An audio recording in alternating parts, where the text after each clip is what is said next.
Ebesit kata, etwa ost. Maraskata! Your forces have failed. Leave now and tell the Canary to trouble me no further.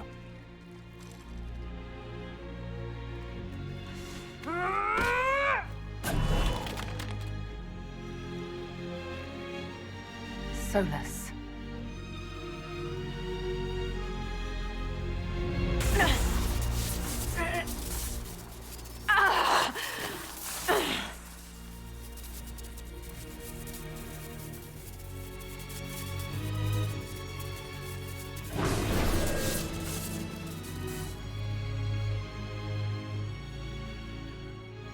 That should give us more time.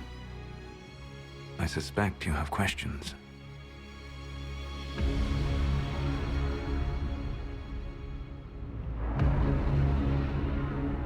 The Kunari answered some of those questions. The information I found while traveling through the Alluvians answered more. You're Fen'Harel. You're the Dread Wolf. Well done. I was Solus first. Fen'Harel came later. An insult I took as a badge of pride. The Dread Wolf inspired hope in my friends, and fear in my enemies. Not unlike Inquisitor, I suppose. You also know the burden of a title that all but replaces your name.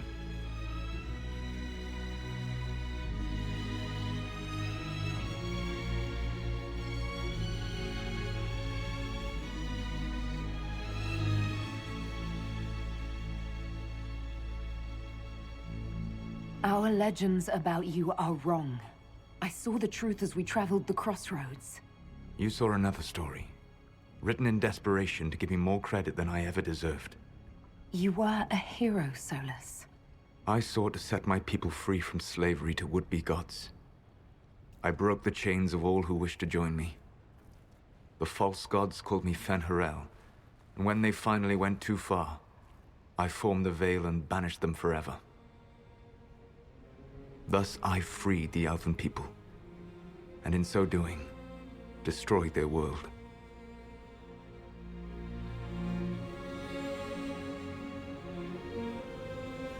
You love the Fade. Why would you create the Veil to hide it all away? Because every alternative was worse. Meaning? Had I not created the Veil, the Evenuris would have destroyed the entire world.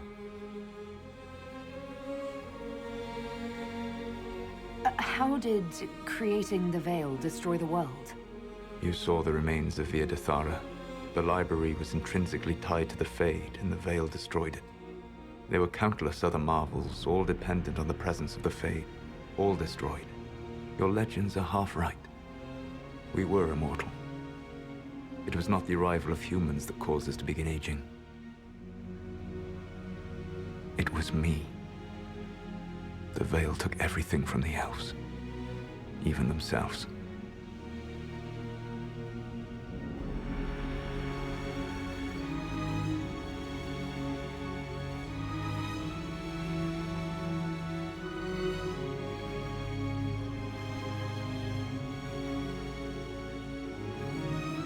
You banished the false gods.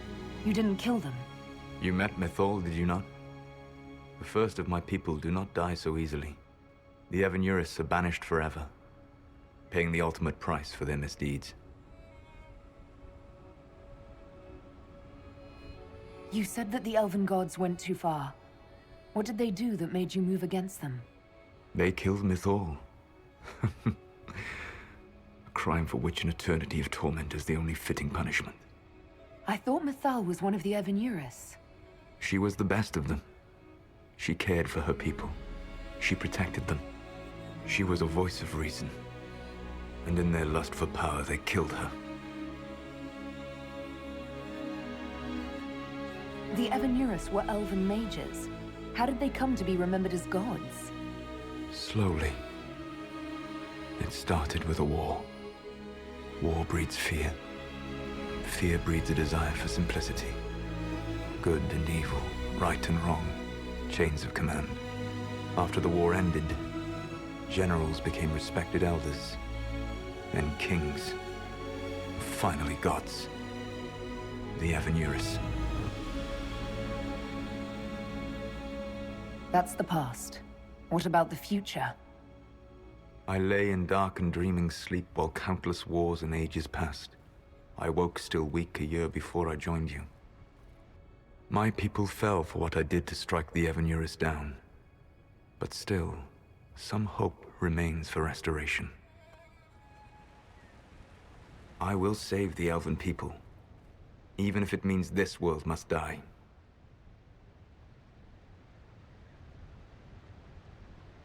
Why does this world have to die for the elves to return? A good question, but not one I will answer. You have always shown a thoughtfulness I respected. It would be too easy to tell you too much. I am not Corypheus. I take no joy in this, but the return of my people means the end of yours.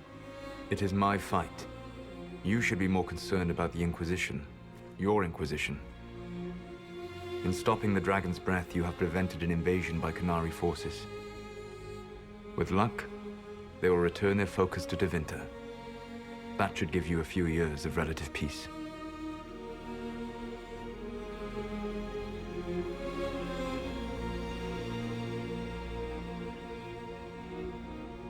What's wrong with the Inquisition? You created a powerful organization, and now it suffers the inevitable fate of such. Betrayal and corruption. It's not that simple. Do you know how I discovered the Qunari plot? The plot I disrupted by leading them to your doorstep. The Qunari spies in the Inquisition tripped over my spies in the Inquisition. The Elven Guard who led you to the Qunari body? Who intercepted the servant with the Gatlock barrel? Mine.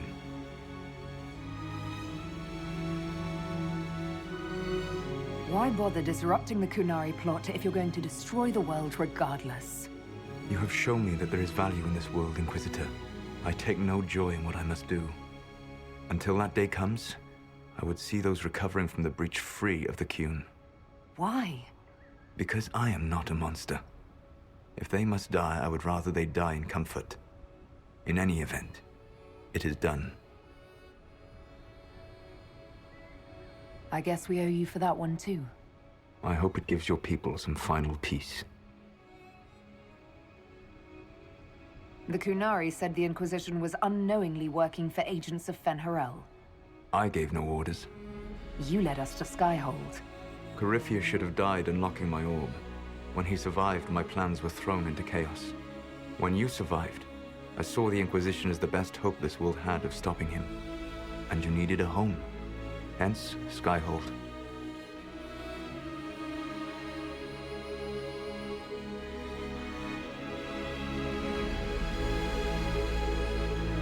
You gave your orb to Corypheus? Not directly. My agents allowed the Venatori to locate it. The orb had built up magical energy while I lay unconscious for millennia. I was not powerful enough to open it. The plan was for Corypheus to unlock it, and for the resulting explosion to kill him. Then I would claim the orb. I did not foresee a Tevinter Magister having learned the secret of effective immortality. What would have happened if Corypheus had died, and you'd recovered the orb? I would have entered the Fade using the mark you now bear. Then I would have torn down the veil. As this world burned in the raw chaos, I would have restored the world of my time. The world of the elves.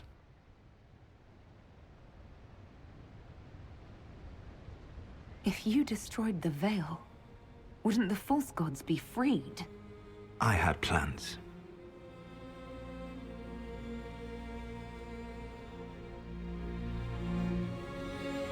So, at least some of the stories about the Dreadwolf are true. I did not lead a rebellion against immortal mage kings without getting my hands bloody. You must understand. I awoke in a world where the veil had blocked most people's conscious connection to the Fade. It was like walking through a world of tranquil. We aren't even people to you. Not at first. You showed me that I was wrong. Again. That does not make what must come next any easier.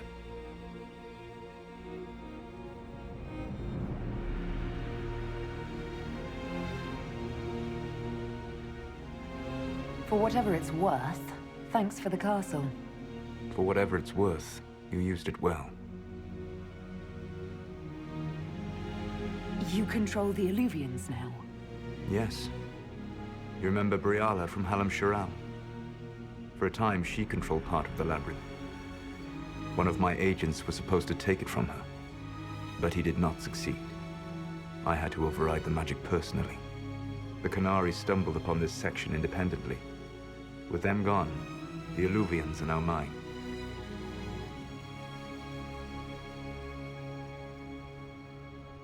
There's still the matter of the anchor. It's getting worse. Yes. I'm sorry. And we are almost out of time.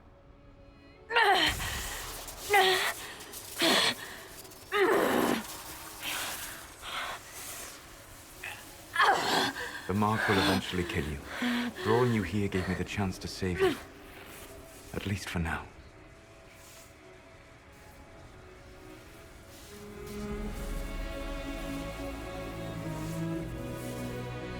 You don't need to destroy this world.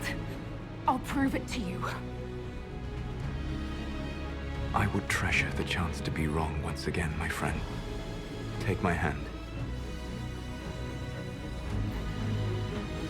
I'm sorry. Live well, while time remains.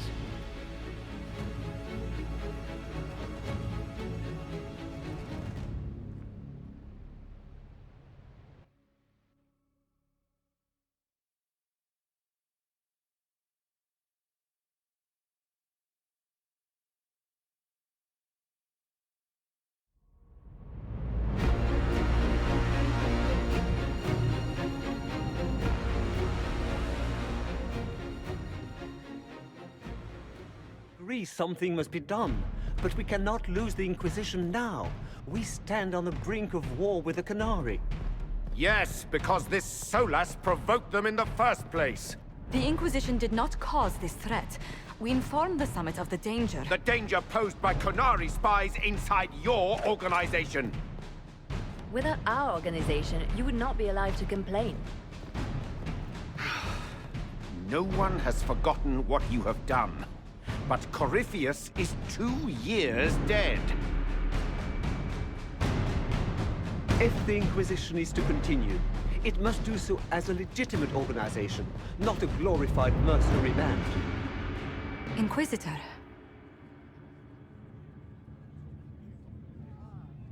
You all know what this is? A writ from Divine Justinia authorizing the formation of the Inquisition. We pledge to close the breach, find those responsible, and restore order, with or without anyone's approval. I'm proud to say we accomplished that goal. We will honor the sacrifices of those who gave their lives in defense of what we stood for, and still stand for. Because our work is not done. Where we led in war, we will now serve in peace. The Inquisition will act as Divine Victoria's personal honor guard. Answering directly to her, we will transition from a military force into a peacekeeping organization. My own adventuring days may be done, but the Inquisition and its mission will continue.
My agents have found nothing.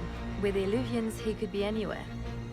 Maintaining the Inquisition, even as a peacekeeping force, leaves us vulnerable to agents of the Dread Wolf. But also gives us the strength to respond. We will need to be careful. Solus knows everything about us. Who we are, how we work, our strengths and weaknesses. Then we find people he doesn't know. We will save our friend from himself. If we can.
What is this? A new book? All this shit is weird. Oh, Varric, that is a terrible title. What are you even thinking?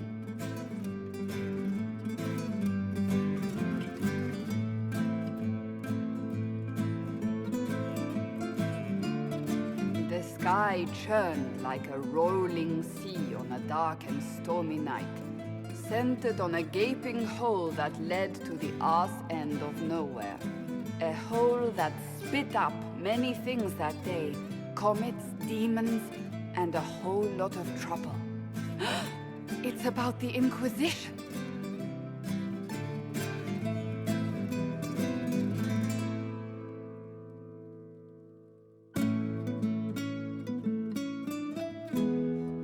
The din of the tavern cut the silence like it owed the carter money.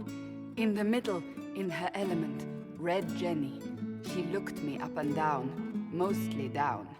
"Not playing, weirdy," she said, gesturing with and dismissively eating a sandwich. "Don't write that. Seriously, piss up a robe." Sarah made the subtext text, which suited me fine.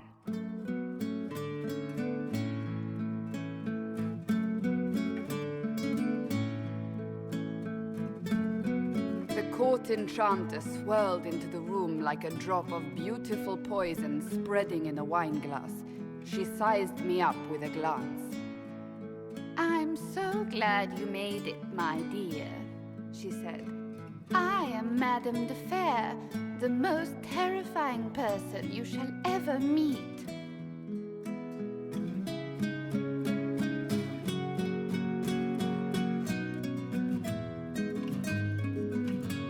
Ællana enfolded Alphonse in an embrace as warm as a serpent's kiss. I always knew I could count on your support. The Count did not feel the bite of her poisoned dart until it was too late.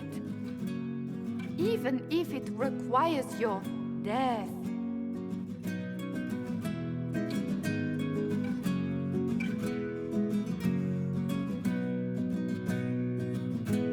Drops of rain glistened on the griffin medallion grasped tightly in Blackwall's hand. The silverite wings of valor, they mean nothing. He flung the medal to the cold and uncaring ground. You don't know what I've done. You don't know me. So romantic.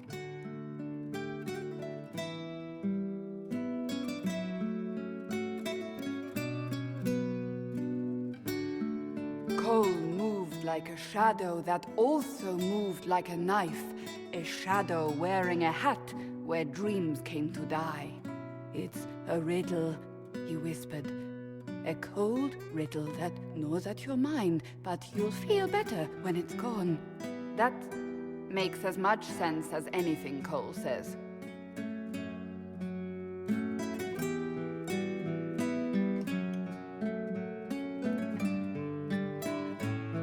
Do you place your herald above the law, Ambassador? Whose law, my lady? Josephine's eyes glittered like angry opals. The law destroyed by rebellion, by civil war, by poor fiscal management. We are the law.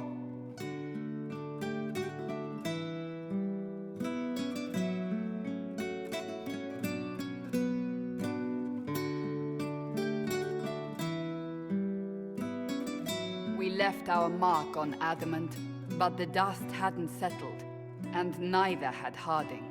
I can offer you a drink, if I catch your meaning. If you'd caught my meaning, you'd have offered a double. What is even happening here?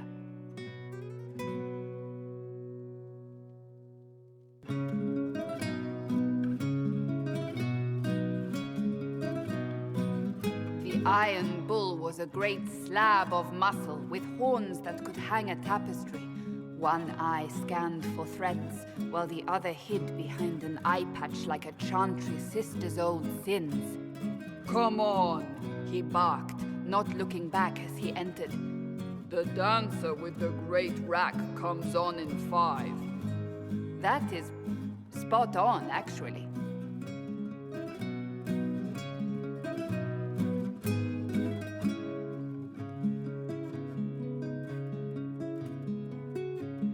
The commander had the look of a Templar who had seen the worst of humanity, yet still had the time to style his hair. This isn't just a war, he said, his gaze steely like a dull blade. It's the only war. Cullen! That's Cullen!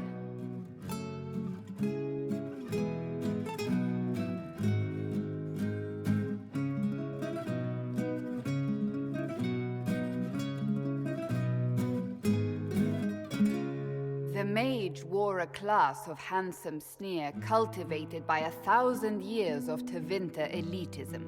The name's Dorian, he glared. D-O-R-I-A-N. Spell it right, you marble-headed lump, or it's toad time. A toad? That's hardly credible.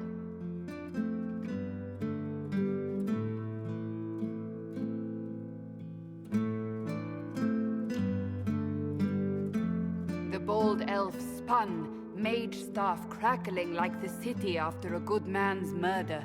You're crazy, the Red Templar cried in terror. Moonlight glinted off ears like the knives you never see coming. Better to fade out than burn away. Ugh, Varric.